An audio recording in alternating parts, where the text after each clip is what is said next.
Welcome back to BattleLore 2nd Edition. We're playing with the expansions. And up first, the Deccan. So they currently have 10 victory points. The Uthuk have 13. And the Deccan went first, so they're in a bit of trouble here. But they have a cunning plan, as usual. So you have to play, first step, of course, is playing a command card. And they are going to play Onslaught. Order 3 infantry units. After you move step, your ordered infantry units may move 1 hex. So they're going to order the yeoman archers, the battle mages, and the citadel guards. Alright, so now it is movement time. And they get to move 1 extra hex, basically. So these archers are going to actually go 1, 2 over here. They're going to move on to the blood area. They're going to be able to fire. And our mages, these guys are not going to move, but we want to activate them anyway. And we could have shot with them twice, but I wanted them on the blood hex. And let me see, I got to figure out where we want to move them.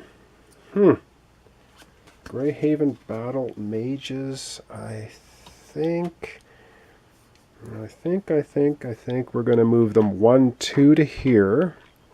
And then for their 1 bonus move will be to move here, blocking off the retreat of the Flesh Ripper Brutes, which I think is pretty good for them. All right. Okay, it's battle time. And so I may readjust the camera a little bit here, and we'll get to having combat. All right, so the first battle that's going to be taking place is going to be right here. The Citadel Knights are going to be attacking the Flesh Ripper Brood. Now, the Flesh Ripper Brood is stunned. It will not be able to counterattack or do anything. And neither of us are playing lore cards, apparently, so far at any time. So we'll get the dice tower out here. They're going to roll 3 dice, attacking Flesh Ripper Brood. And they did what they needed to do. They got 1 sword. They're not weak. And they also got a retreat, which they wouldn't be able to do. Flesh Ripper Brutes are destroyed. And away goes the stun token because, well, they're no longer in existence. Now, these guys are going to advance. They're going to advance onto the victory point marker. And that's going to be their attack. So that was the end of that. All right, up next is we're right here. We're going to have the battle mages are going to attack. Either they're going to decide on these guys or these guys. I wonder. Let's take a look at them. They have Ruined Shield. Shield a friendly unit within 1 hex of this unit. When a shielded unit is attacked, remove the shield marker from that unit's hex. Ignore 1 damage if they get the Ruined Shield. A Catalyst. If they roll that lore die. They get to draw 1 card from a lore deck and gain a lore. So these guys are pretty cool. Rolling 3 dice. They're ranged, though. So let's go ahead and roll 3 dice for them. And I think they are going to attack the Blood Sisters. And they will get to retaliate, but let's see what they can do first. And they get a whole lot of swords. They're not melee units. Swords don't do anything. However, the retreat is going to do something. Because the Blood Sisters cannot retreat into a half hex, they will lose 1 unit of the 3. But they do get to counter attack. And let me just get through the Blood Sister card here. And we'll come right back with the counter attack. All right, let's take a look at the Blood Sisters. They get a counter attack. They're going to be rolling 3 dice. They are also a ranged unit. So 3 dice for counterattack. So let's see what they get. It's a ranged unit. And they get a lore. Well, they get blood magic. And they get their special. They have Siphon. If the target unit has suffered 1 or more damage, recover a health. Well, we don't have a damage because they're ranged. But hang on, what does blood magic say? Bleed a non-bleeding friendly unit within 2 hexes. So they could bleed these guys. I think we're going to go ahead and do that. And I'm not quite sure what the bleeding hex marker looks like. Can't remember now. I think it might be this one. We're going to put that on for now. I'll put the right token on there once I figure out what it is. And let's see what we've done here. All right, so let's take a look at our dice. We're going to actually allocate both of these. So we're going to allocate the Blood Magic first, and then we're going to use the Siphon. So Blood Magic, bleed a non-bleeding friendly unit within 2 hexes. 1, 2, that's our friendly unit. We're bleeding the Grotesques unit to cause 1 damage to the target unit. Bleeding units roll 1 fewer die. So we basically, on the counterattack, we're able to cause 1 damage to the Battle Mages because we've bled these guys for Blood Magic. And now we're able to use Siphon, I believe. If the target unit has suffered 1 or more damage, recover 1 health. So they use the Blood Magic to recover a health, which is pretty awesome. So they end up getting a health back. So the Battle Mages didn't do a heck of a lot. They did get a lore token, I do believe. Or did they? No, they didn't. Well, there you go. That's our counterattack. That was pretty awesome stuff for the Uthuk, which is us. They didn't manage to do a lot. They did capture the victory point marker, though. All right, we have to go over to the archer unit. They get to make an attack. All right, so the archer units here are going to fire at the, what are these things? The Obscene. Of course, there would be no counterattack because this is a ranged attack. Now, the archers, unfortunately, are only rolling 2 dice, but they have a range of 4. 1, 2, 3, 4. Not a problem. So we're going to go ahead. I'm going to roll 2 dice, and we're going to see what they can get. They get just, actually what they wanted to do was just to annoy the Uthuk. They're going to get a lore, so that gives them another lore token. They now have 5, and they also make the Obscene retreat. So these guys have to retreat 1 away from the archers. It pushes them off of the victory point marker, which was kind of the plan. So that worked out well, I guess, for the Dakan, but they are in trouble. So let's zoom out. It's going to be victory point tally time right now. All right, so it's the upkeep phase, and the first part is victory point step. And let us have a look. So they have their victory point step. Gain a victory point if friendly units in the center are more than the Uthuk, basically. And so they have 1, 2, 3 in the center. The Uthuk have 2. That's 1 victory point. They have this victory point marker, 2 victory points. They just captured this one. Total of 3 victory points. That's going to take their grand total up to 13, which I suppose is better than 10. And now it is the draw step for them. So they will draw another command card, which we won't see what it is. And then they are onto the lore step. So they have 5 lore tokens, and they have 2 lore cards, and I think they're going to do the 1-for-1. They're going to draw 1 lore card, and they're going to gain 1 lore token. So they're going to have 6 lore tokens, and now 3 lore cards. All right, that's not too bad, and 13 victory points. Up next is going to be us, the Uthuk. Now, if we can somehow score 3 victory points this turn, taking us to a total of 16, we'll win, but not 100% sure we're going to be able to do it. We're going to have to come back and see if we can. All right, it is the Uthuk turn. We've got to somehow figure out how to get 3 victory points. These are our command cards, and I think we are going to risk it. We're going to do BattleLore. So let's take a look at that one more time.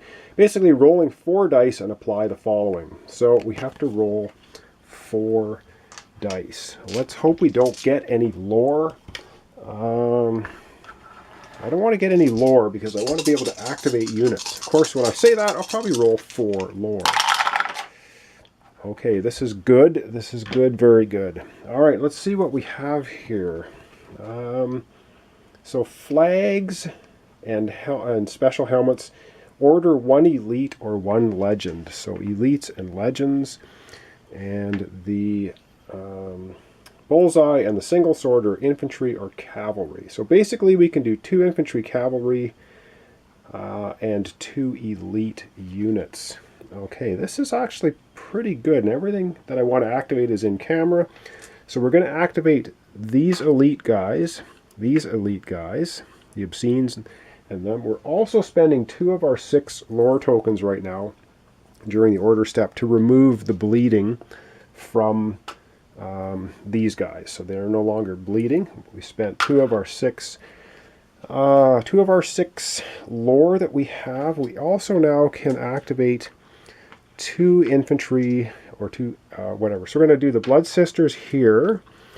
And I think we are going to, the Blood Sisters here, and I think we're going to activate our Berserkers. So that's the 4 units we're going to activate.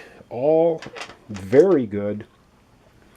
And yeah, I think we might be able to pull it off. So now it's movement time. Of course, we're going to have to discard this card. We'll have to reshuffle all of the discarded command cards so far, except for, of course, the BattleLore card, into the deck. So I'm just going to do that while I think about where I'm going to move these units to. Yeah, this is going to be, I think, a pretty good turn for us. Berserkers we're going to move. I guess we're going to have to look at all the units. I think they can move 2. Let's see, the Berserkers can in fact move 2 spaces. So we're going to move them 1, 2 to here. They're going to try and push the archers off of the blood field. They will get an attack, of course. The Obscene can move 1 or 2 if they get close to somebody in combat. And I think they're going to move 1, 2 to here because they are able to move 2 spaces if they end their movement adjacent. Okay. Craving during your move step. You move it 1 additional hex as long as it ends its movement next to an enemy unit. So instead of moving 1, they move 2. That's okay. Of course, we're not on this victory point marker anymore. Which, oh man, that I guess was not really what we wanted. We were going to move them actually onto the victory point marker. That makes more sense. So they won't be able to attack. Well, we're just going to have to do that. These guys are not going to move, or are they? Yes, the Blood Sisters are going to move 1, 2 to the command tent. And there's a reason for that. These guys are going to stay right where they are to attack. Now that's everybody moving, and now it's going to be the attack time. And I'm going to have to look, we'll look at our lore cards because we have Blood Sacrifice. Play after your command step. Remove 1 figure from a friendly unit, then another friendly unit recovers 1 health.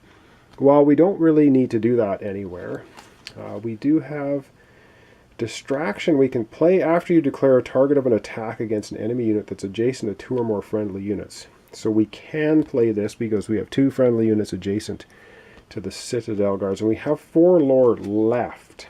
So I think we're going to declare the Bone dudes are going to be attacking the Citadel Guard. So we're going to spend our 4 lore for distraction. It basically means add a die to the combat roll for each friendly unit adjacent to the target unit. So they're going to roll basically 1 more die by us spending those 4 lore. So we'll spend the 4 lore. That's all we have left.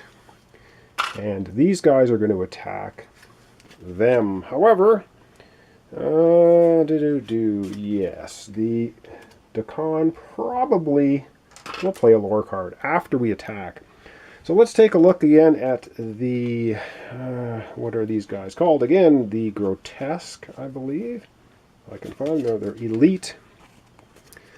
And they have Lacerate. Okay, well we know that. They have Bone Blast. But they have 3 attack dice is what we're looking for. They're going to be rolling 4 attack dice. So 4 attack dice.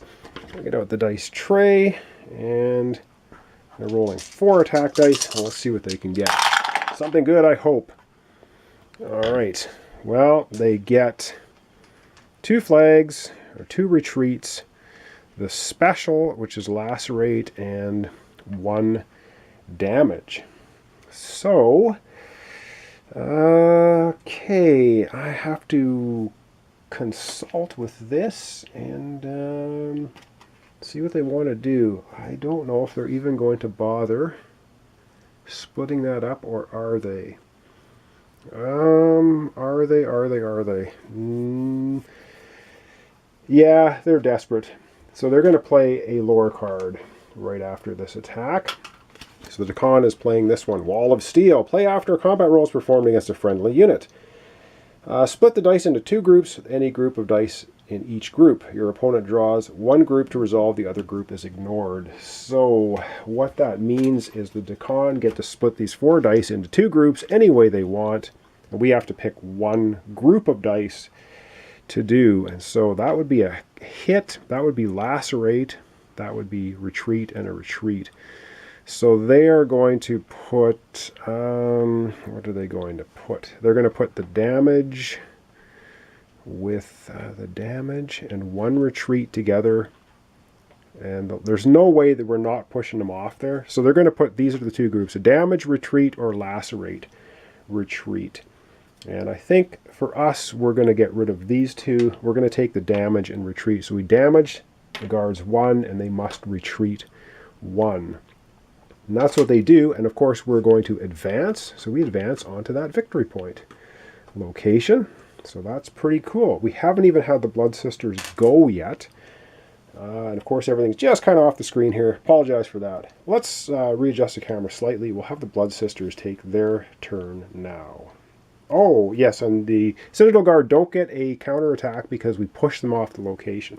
Now it's the Blood Sisters' turn, and let's read right here. We have the Blood Sisters attacking the lone Citadel Guard that's left. We can't play any more lore cards on either side because we played a lore card this turn already, each of us.